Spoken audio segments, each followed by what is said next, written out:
Good afternoon, everybody. Thanks for joining me this afternoon. Happy Friday. Welcome to Appraiser Essentials. So what this is, my name is Brianna Garrett. I'm the training coordinator with NARIN, and this class is all for our appraiser members. We're going to talk about searching, customizing search if you ever need to do that, using the map, spreadsheets and the customization that you can do with the spreadsheet, as well as the spreadsheet we've actually created for appraisers, the Market Conditions Addendum report, of course, and the report that we created for appraisers, our one-page template. As we go through the webinar, if you have questions or if you need for me to go over something again, please don't be afraid to just let me know or type that question right in to the questions box on the right side of the screen. I'll read your question out loud for everybody so we can all be on the same page. Chances are if you have the question, somebody else does as well, so you'll be helping everybody out as soon as you type that in. So just to start with how Paragon benefits you, some of the features that you can utilize in the system. You have search, which allows you to add fields as well as remove fields that you don't need so that your search can be exactly what you need it to be. You have an easy drop-down menu to search for specific date ranges, such as 12 months back or 6 months back. We have the map, which allows you to pinpoint your search area. The Market Conditions Addendum report that does satisfy Freddie and Fannie Mae requirements. And an appraiser-specific spreadsheet and report, which I did mention. So let's jump into the Paragon system. Here we are on the home page. Now we are going to start with search because you do need to search first and then you can review either the spreadsheet that you need, the Market Conditions Addendum report, or any other report in the system. So to do that, I'm going to go up to the search menu and I'm going to start with residential.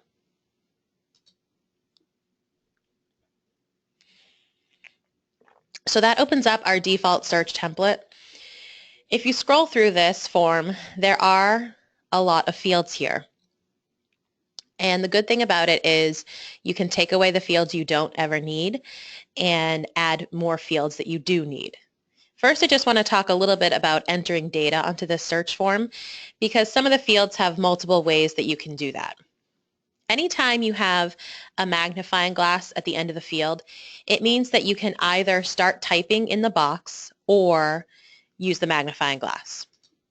So let's say I want a status of closed. As I start typing closed, all I did was type CL so far, and based on that, the system knows this is probably what I want. So I can click Tab and it automatically selects that status.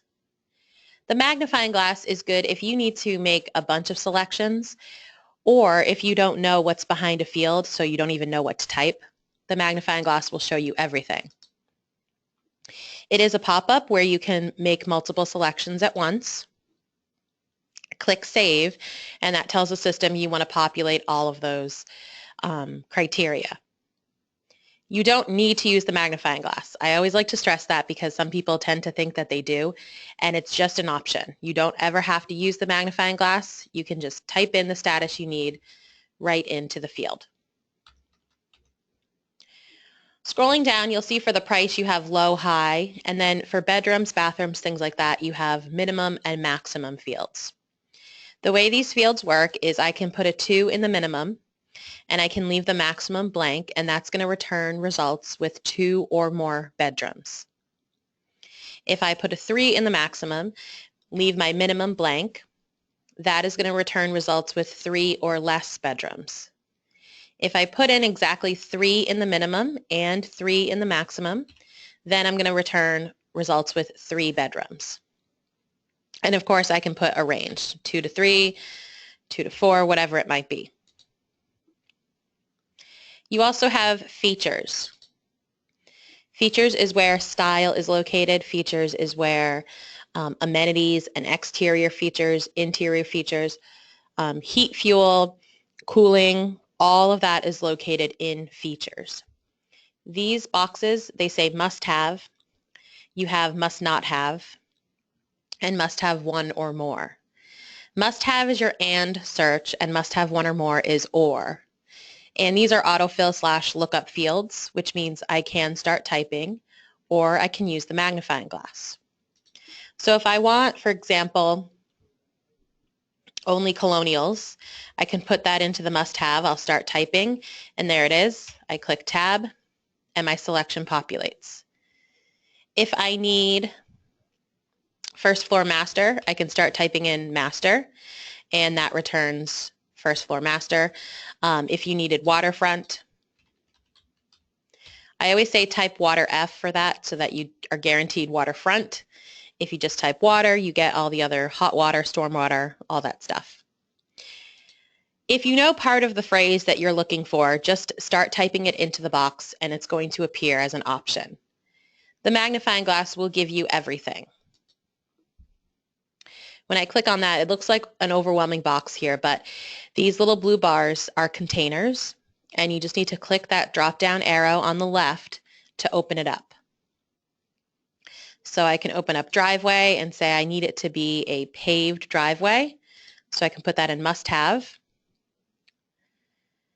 You can open up cooling and say it should have air conditioning units, whatever it might be. Make your bubble selections here. Each column relates to one of the boxes, must have, must not have, or must have one or more. Click Save and all of your selections will populate. Results are automatically reduced by use of features because it is dependent upon the list agent entering in that data. So some of the fields are required, like style and things like that, but some of the fields aren't, like amenities. So you are lessening your results with each selection that you add. At the bottom, you have your dates criteria section, and here's where you can specify a specific beginning and end date. Open up the calendar and choose, or if you open up this drop-down menu that says date range, you can choose a specific time, so 24 months back, 12 months, 90 days, 30 days. And now it's going to just give me closed listings in the past 12 months. Okay, so that is entering data. Now if you go through this whole form and you realize that you needed to add something else to search by, you can go to Customize and choose Fields. This allows you to take away fields. Let's say you don't, listing service, as appraisers, you might not really care about the listing service. You can get rid of that field so it's not taking up space on your form. That's gone. If year built is something that you always use, maybe you want that at the top, so I can rearrange what's already here. I can take this, click down, and I can drag it and bring it up next to price. Maybe that's where I want it located. And then you have the option to add any other field that we have in the system. This is a really long scroll, 300 fields, so I always recommend typing in the field that you need into the search box. So let's say it's garage. You want to know if there's a garage and you want to know what the type is. I just typed in garage. It came up for a selection. I check both off and I'm going to click add. Anytime you add a field, it always adds it to the bottom of your selected fields list, which, as I demonstrated earlier, you can rearrange. So if I check both of these off at once, I can click move up, and I'll put that right by garage capacity. Once I click apply, these fields will now be added to my template. So if I scroll down, first of all, year built is right up here where I added it. And here's garage type and capacity. Or I added garage and type, sorry. And then at the bottom, I removed that listing service, so that's gone. Now, when I did that, let me go back to the Customize Fields box here. Notice that it says apply. It does not say save. All you have done is apply these fields to this template. If you leave this search, if you close out, or if you log out of Paragon and come back in, you will not see the fields that you've added. Any fields that you deleted will return. So you do need to save this search. If you're always searching by garage and garage type, and you want that always on your template, then make sure to save it. So you go up to Save Search and you choose first Save Search As. Think of it as like a Word document. Whenever you first save a document in Word, you always do Save As first. So that's what we'll do here, Save Search As. Give it a name. Maybe this is my garage type search. Step 2 can be confusing, saving your template with criteria values or without. Criteria value just means data. And if we scroll through this template, you see I have entered some bedrooms, I've entered statuses, I've entered some features. It's asking me, every time I pull up my garage type search, do I want it to have these bedrooms, the features, and the statuses that I've already put on this form? If I don't, and I want it to be a blank template just with those new fields that I've added, I'm going to say save this without those criteria values. And then I'll click Save. When you click Save, it renames your search up here in the top left corner. And whenever you need that search again, you can just call on it with your Load Search here on the left, and you choose Load Saved Search. Here are all of the saved searches that you would have created in the system. And this is the one I just added. Whenever you need it, you'll just click right on the hyperlink and it opens up a page with that search. Any questions about that? Anything that I need to repeat?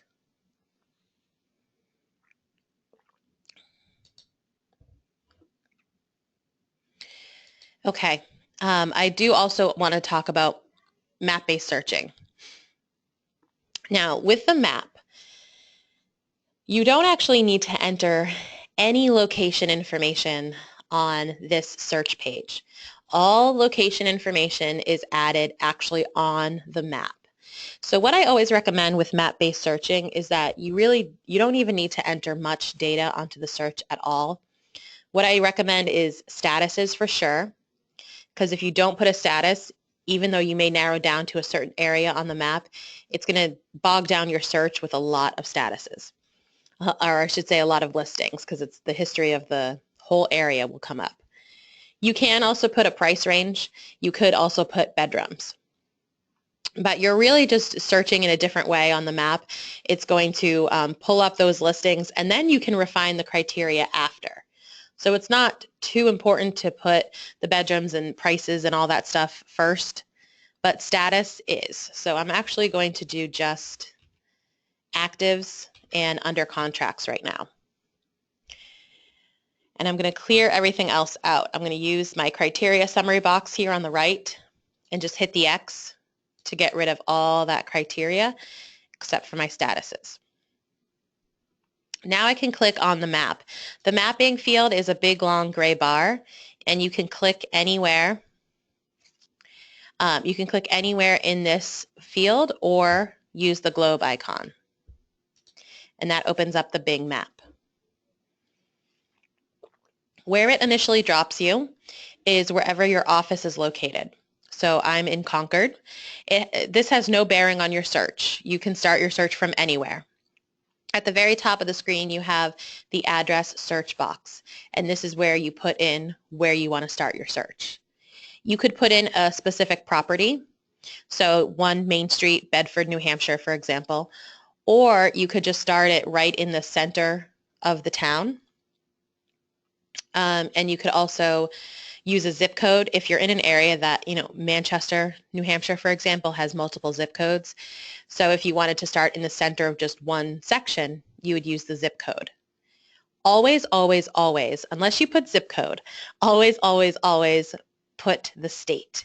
If I just type in Manchester, it's going to take me to England, Manchester, England, instead of any of the other Manchesters in the country. So always put the state, and it will drop you in the center of that city or town. And here's my PIN. Now I can do a radius search right at the top there in that miles box. I could put a 1, click draw, and it will show me all of the listings available within a mile of my pin. I can draw multiple shapes. I can do, if I click on this draw icon, I can use a polygon, which is 50 clicks. So you can really zoom in and be very specific in outlining your shape for that. The rubber band is a square or rectangle, and then you can add more radius. I'm going to zoom in a little bit. Maybe this is the neighborhood I'm focusing on. And I'm going to go to the polygon. Notice, by the way, that as I zoomed in, it changed my view. That is because I'm on the auto view. So auto means it's going to automatically adjust my view as I zoom in and out between these three: road, aerial, and bird's eye.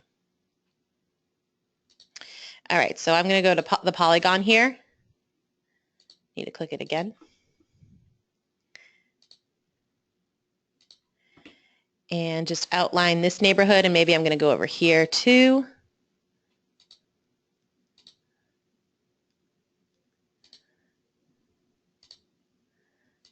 Hit that X to close your shape, and it will show us if there are any active or active under contracts in this little neighborhood. And they're not. But as we zoom in and out, you'll see that shape there. Other things that you can add to the map, you can add layers.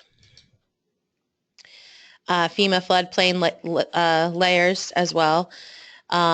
Points of interest, you can highlight where things are located if that's important. And then you also have a legend, and that will show you exactly what the colors mean on the map. So we're looking at actives in green and active under contract or pending in purple. And I did just click on that purple pin, and that does give me a very short review or detail of what that listing is. So if this is our search, if this works for us, we can search now, and that's going to immediately take us to our results, or we can add to criteria, and that takes us back to our template where I could now further narrow down my results if I needed to. Any questions about searching or the map?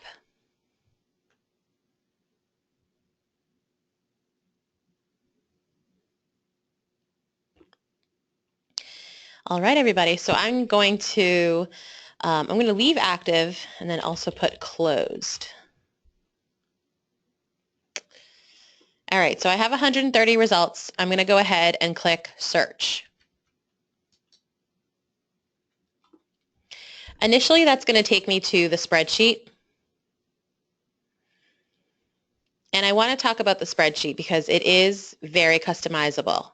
So we have created a specific spreadsheet for appraisers, and it's called the Savvy spreadsheet, and that's under reports. So on the far right side of your spreadsheet at the top is that green reports button. Click that and you'll see the different spreadsheets, and one of those is Savvy. So when you click on that, it does provide you the export that you need to import into that Savvy program, if that's what you utilize. So these are the exact fields that you need. All you have to do is click export and go to export to CSV. It's going to download itself to your computer. You'll have to save it, and then you can open up the Savvy program and upload it into that program. That's all you have to do for Savvy. But if you're on the spreadsheet and you want to see some data, so I went back to reports and clicked on the spreadsheet again. You can take away fields that you don't need from here. You can add more as well, just like you could on search. The difference here is it's actually going to show you the data. Whatever the list agent entered for data, that's what you're going to see here on the spreadsheet. Think of it as like an Excel doc. So if I want to remove or add fields, I can go to Customize, and I'm going to choose Fields. Going along with our example from before, we want to know about the garage. So I'm going to type garage into my find box, and I'll click off all three and select add. Just like in search, it adds your selections to the very bottom of your list. In the selected box here, the very bottom of your list is the far right of your spreadsheet. The top of the list is the far left. So if you want this more close to the left, you can check all three and use your move up to drop them. You can also get rid of fields. If there's something on here that you don't need, you could get rid of that. You know, if you're always working in the same county, maybe you don't need to highlight the county. You could get rid of that just by double-clicking. You could get rid of the office or agent name if you don't need that, whatever it is, so that there's, you know, more space on your spreadsheet. Click Save. And now what this means is every time you come to this default spreadsheet, the garage capacity, and the garage type fields will be there. And if the agent entered data for that field, you'll have that information. Columns can also be minimized. If you look at the address column, it's super wide. It really doesn't need to be. Just like you can in Excel, you click down in between the columns in the header and just drag it over. As soon as you drop it, you get this pop-up on the right side that says Saved Column Preferences. And that means it is saving almost automatically. Once you do it, it's saved. You don't have to do anything. And again, my address column will always be narrow for me. I'll do the same with the garage, and then I'm going to narrow, extend capacity a little bit, and I'll take down type.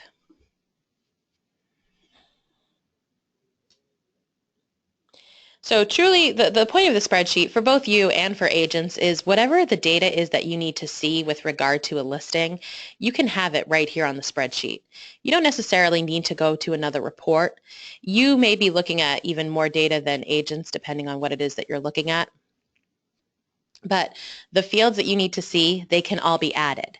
You know, if it's style, for example, that you need to add, let's go back to Customize, and I'm going to choose Fields. And if it's style, you'll need to change the group. So up at the very top here, where it says Group, change it to Feature Categories. And you'll see here's basement description, you know, the features accessibility, heat, fuel, garage description. You could add that, and then also style. Double click and that's added. I'm going to drag that up right under price. Click Save, and whatever the agent had inputted for the style is going to appear here. And there we go. Sometimes they do select more than one style, so this column you might want to kind of extend out a little bit to accommodate that.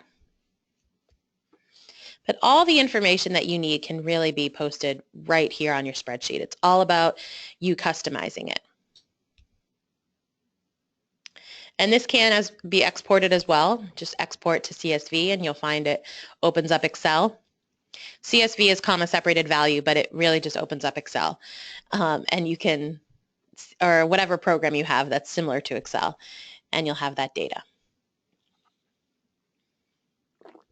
Questions about the spreadsheet? All right, so that green reports button here, this is where all the reports are located. Now, as appraisers, there's probably only a few that you are really focusing on. One of those is probably the Savvy.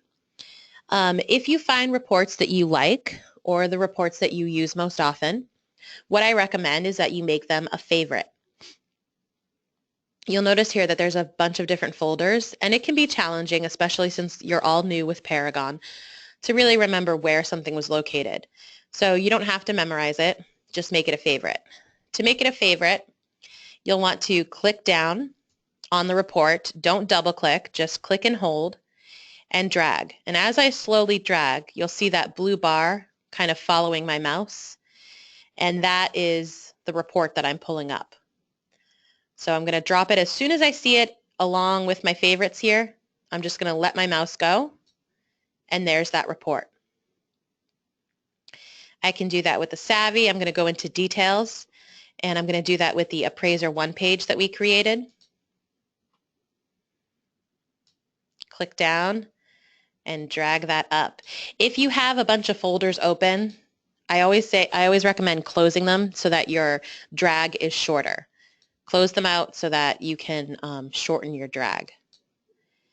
So specialty views is where the Market Conditions Addendum report is. So I'm going to click down on that, drag that and drop. And if you accidentally choose a report, or maybe you make something a favorite and you just don't want it to be a favorite anymore, you can always X it out. As soon as you make it a favorite, it has a little X in it and you can remove it. So I'm going to hit the X in these agent ones. And it's not deleting. All it does is places that report back in its original bucket. And now it's just not taking up space in your favorites anymore. The Bing map report, by the way, if you click that, that takes you again to all of your results on the map. But on the left side, you have some information, and the pins are now numbered, so you can review those. And again, you can click each one to review the data here.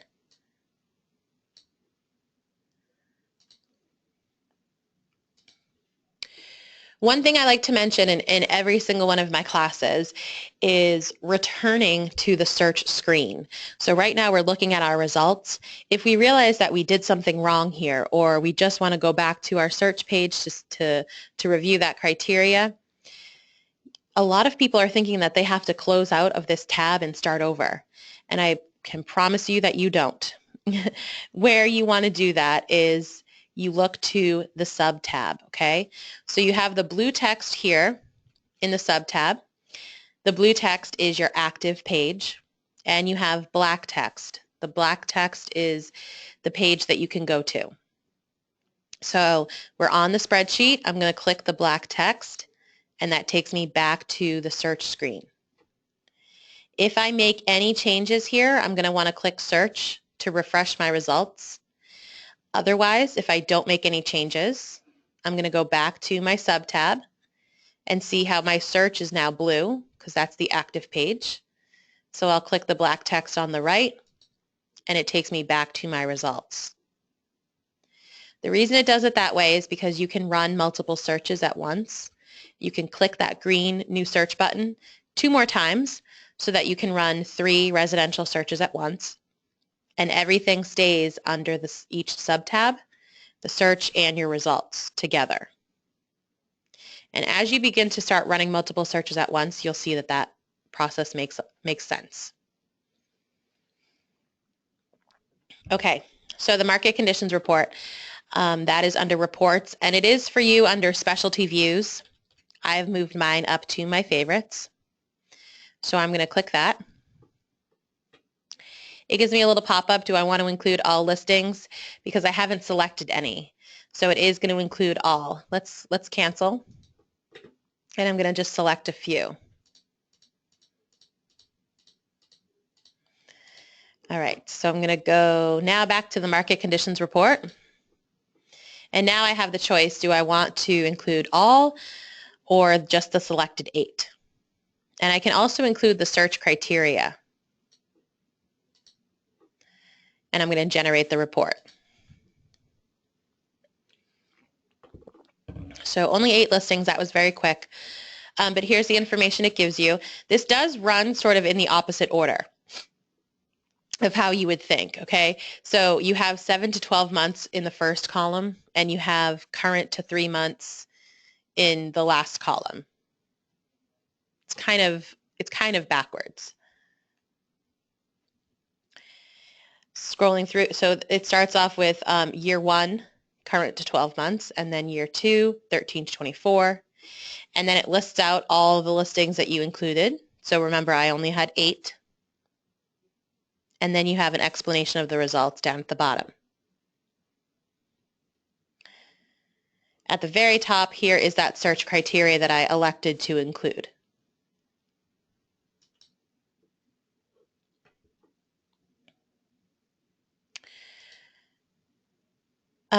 Sorry, it can't be emailed. I just wanted to check that. You can print this. You'll use Print Plus, and it's going to print off the report for you. But other than that, the data that you should need is right here. Any questions about this report or how to get it?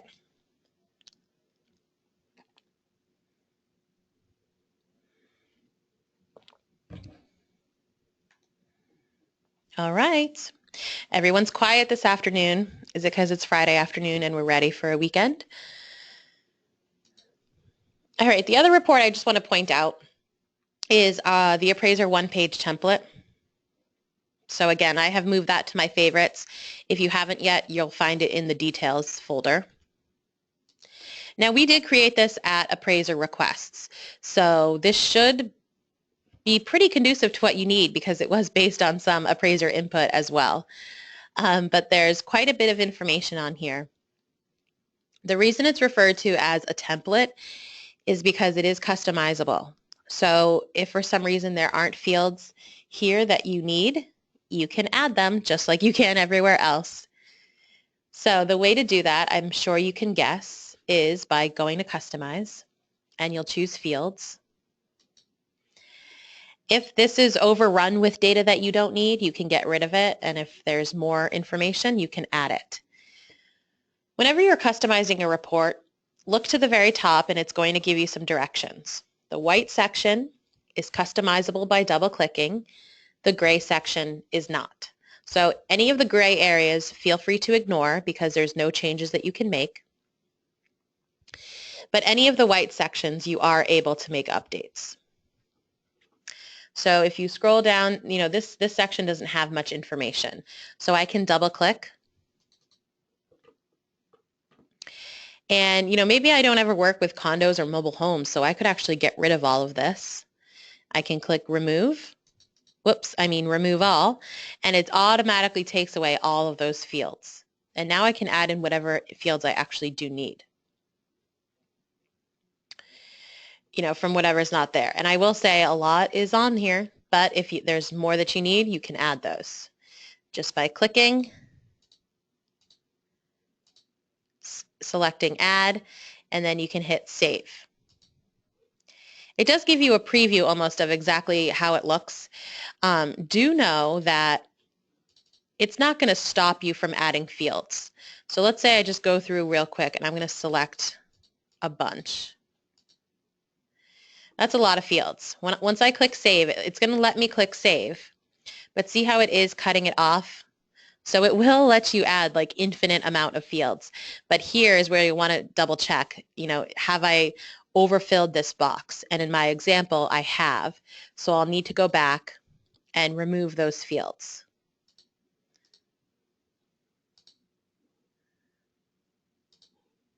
And now it looks better. The fields that you can add, every time you click into this box, it does have all the fields over here on the available fields. So even though I've added RPR to this box, when I go over here to customize this one, I'll still have RPR as a choice to select. So you'll want to kind of print this off first. I recommend if I just hit cancel, I would say come in to one of these reports, print it so that you can kind of navigate and know that what fields are already there. And then you won't add them twice. When you are customizing, as soon as you make changes that you want to keep, make sure to hit Save and Close. And hitting Save and Close is officially saving it forever until you want to change it again. So it's not like every time you run this report and pull it that you'll have to make these changes. You just do it once and it's good to go forever until you decide to make more changes. But I really think for the most part this should have the information that you need on it. And it will print on just one page.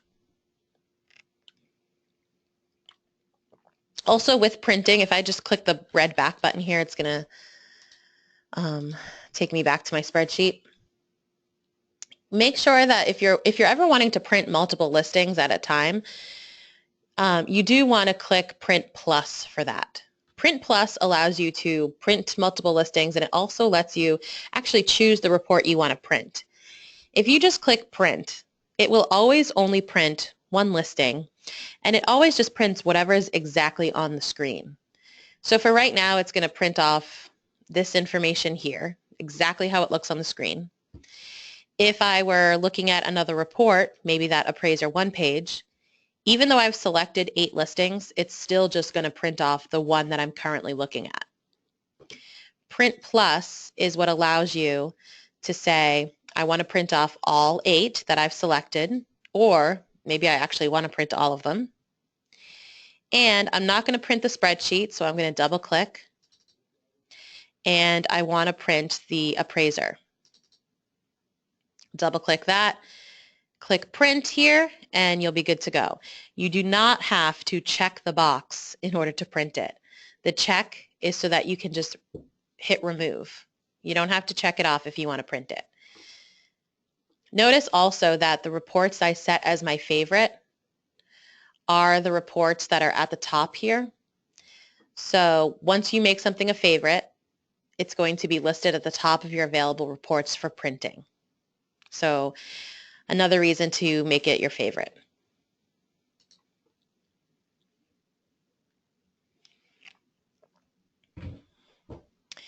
At the very bottom here, you do also have some other reports. Current market might give you some information that you could be interested in, current market analysis.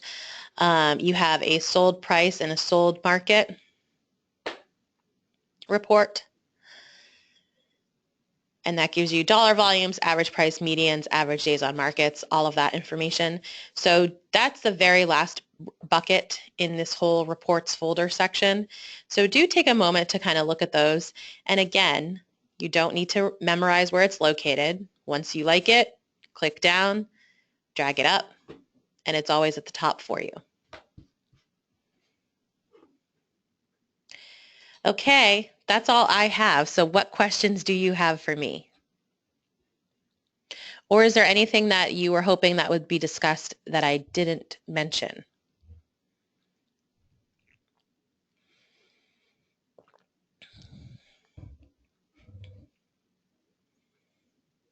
All right, well, I did record this session, so I'm going to get that converted after this, and what I can do is email it off to all of you so that you'll have that available to refer back to later. But I do hope that this was a help for all of you, that you feel a little bit better with searching and using the mapping tool and getting the reports that you need. Otherwise, feel free to send me an email with any questions, and have a great weekend.